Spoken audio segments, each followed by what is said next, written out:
Welcome everyone, I'm Todd Raffel. I am helping out with the Fordyce Letter, the Fordyce Letter website. And I am here at a coffee shop, as you can probably tell from the background, with Alan Fluhrer. Alan is with Fluhrer and Bridges, a search firm, a placement firm in Pasadena, California, specializing in, among other things, the energy industry. And Alan is going to share a couple quick stories, just a couple quick anecdotes of some, interesting client experiences he's had and what together he has learned from them both. So take it away, Alan. Thanks, Todd.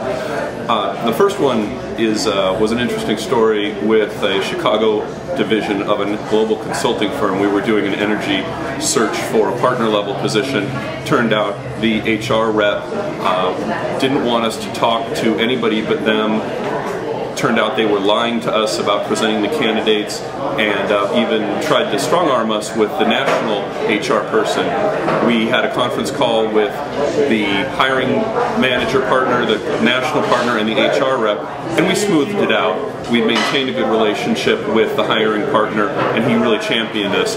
Turned out a little while later, the HR rep out of Chicago tried to forward those resumes without our logos and documentation to a West Coast practice. Our network told us this.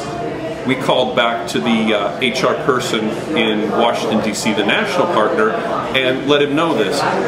He got a copy of the emailed resume, forwarded it to me, and while we were both looking online, he said, "Alan, it does look like your resume, but there's no logo or identifiers."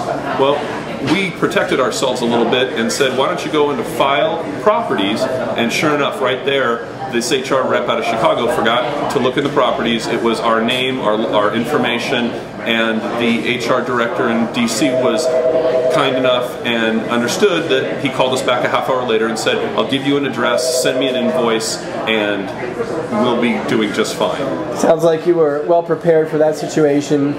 And tell us about the other situation.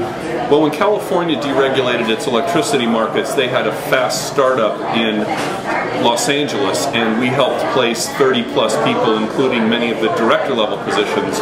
After a number of months, they hired an HR director who, for some reason, didn't get along with practically anybody. The recruiting firms, suppliers, everybody. The flow of candidates from everybody went to a trickle.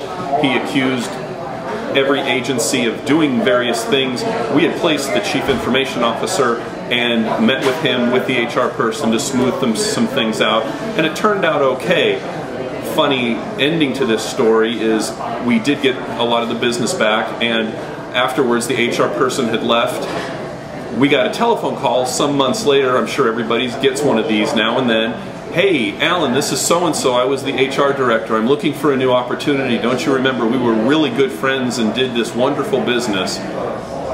And you're sitting there on the phone thinking, my God, you made my life a living hell, right, and now you're calling us for a favor. And everybody gets these calls and has to make a hard decision based on that.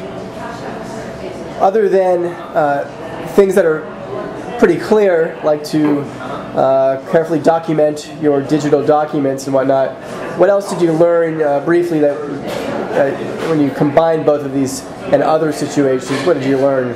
What we learned is we always, in the business, we always talk about worse clients or clients that are really hard to deal with or challenging. And looking at both of these as an example is, look at the people.